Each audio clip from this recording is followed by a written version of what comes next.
Bom, eu quero lembrar aos senhores que nós estamos vivendo um momento de exceção nesse país. Por que eu falo exceção? Há um ovo da serpente, eu acho que essa é a expressão, que é o inquérito chamado inquérito do fake news ou inquérito do fim do mundo. Eu vou lembrar para vocês um episódio recente que ocorreu aqui e aparentemente passou desapercebido pela grande imprensa brasileira. Há 4 ou 5 dias atrás, 2 deputados federais foram à praça pública, a praça que é do povo, a praça que representa a cidadania brasileira, e de uma forma pacífica e ordeira, colocando inclusive um esparadrapo na boca, começaram um protesto contra a falta de liberdade de expressão, o arbítrio e a censura que estabeleceu no país.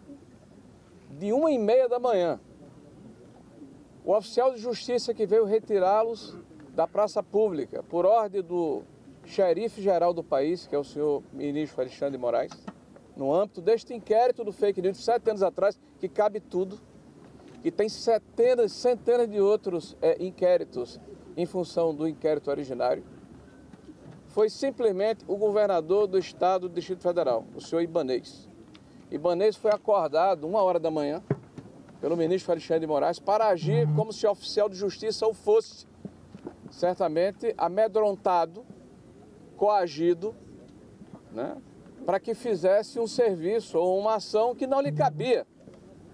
Isso mostra a hipertrofia ou a invasão de competência de um poder sobre os demais poderes da República. Isso é muito grave. Esse inquérito vai completar, em março do próximo ano, 7 anos. Tem que fazer um grande bolo de comemoração, porque esse inquérito representa uma ação inquisitorial com tudo que isso representa. Um inquérito aberto de ofício, um inquérito sigiloso, um inquérito que permite um poder extraordinário a uma única pessoa, que engloba praticamente todos os assuntos da República e que não é encerrado. Porque certamente se quer manter este poder que existe sobre a nação brasileira, e no próximo ano nós teremos a eleição. E o ministro Alexandre de Moraes não será mais presidente do Tribunal Superior Eleitoral, mas continuará como presidente de um inquérito que pode tudo. Nós temos dezenas de parlamentares que hoje estão em inquéritos no Supremo Tribunal Federal, não é por corrupção, não é por roubo, não é por malversação de recursos públicos, pasmem, é por crime de opinião. Porque no Brasil hoje é crime,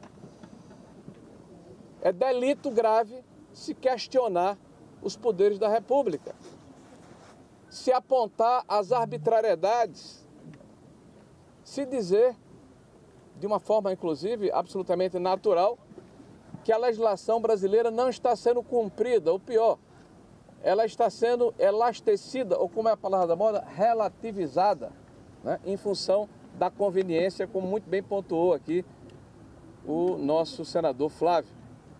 A questão do foro é um exemplo cabal do que a gente está falando aqui.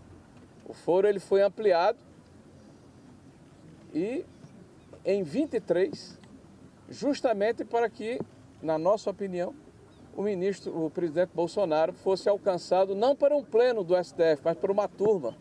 E uma turma que não tem imparcialidade. Nós temos lá, por exemplo, o ministro Flávio Dino, que tem uma ação contra o presidente Bolsonaro. Uma ação. E esse cidadão não se julga impedido. Nós temos um ministro chamado Alexandre de Moraes, que é o condutor do processo, que claramente e notoriamente é adversário do presidente Bolsonaro. E tem dado várias declarações pré-julgando essa ação. Ou seja, nós já sabemos que o jogo está jogado. Então hoje, nós estamos aqui em frente à Casa do Povo, porque quem está aqui foi votado pela população brasileira, ao contrário do juiz Alexandre de Moraes, que não recebeu um único voto para conduzir os destinos do país. Estamos aqui da frente da Casa do Povo para dizer que chega, que basta, que não é mais possível conviver com a conivência ou com essa subordinação que o Poder Legislativo tem hoje perante um outro poder.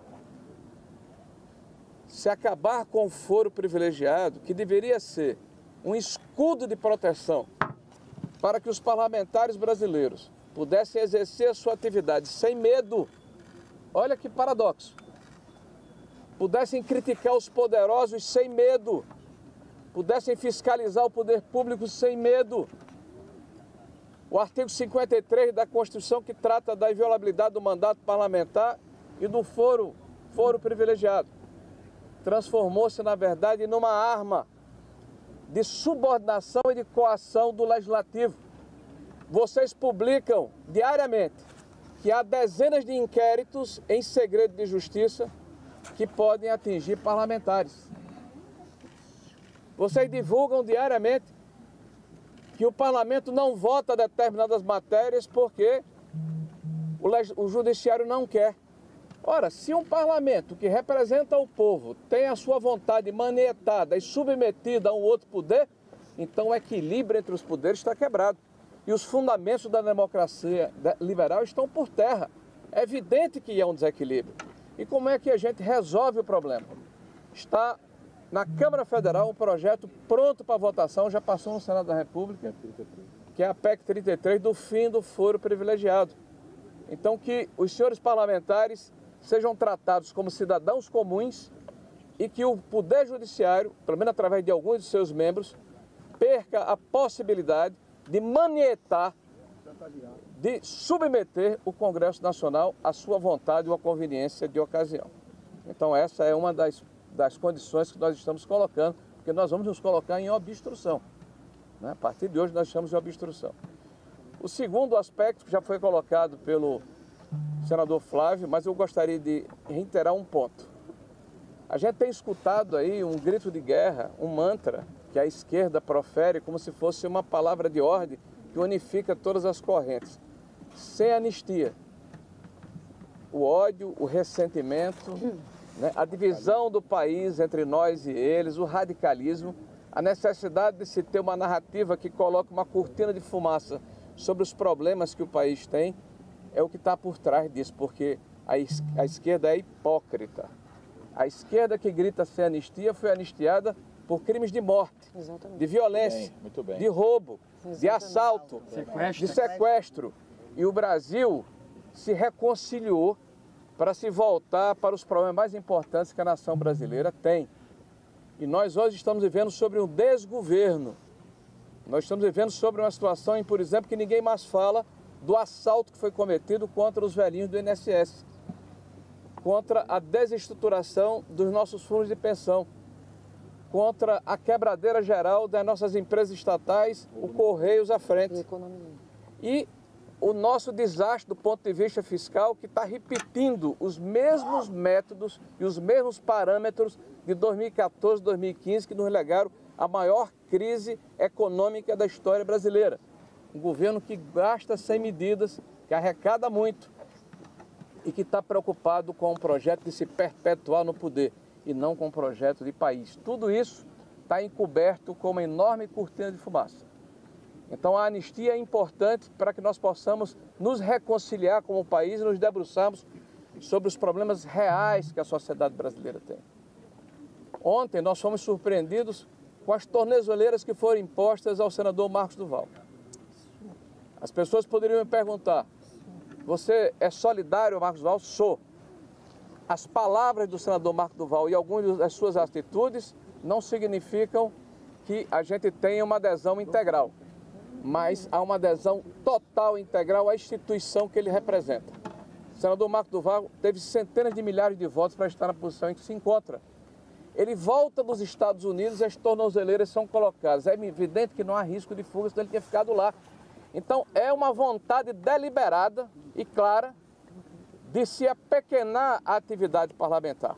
Então, nós acreditamos que é necessário que essas medidas draconianas que foram impostas ao senador, elas sejam votadas no plenário do Senado. E, por fim, o quarto e último item.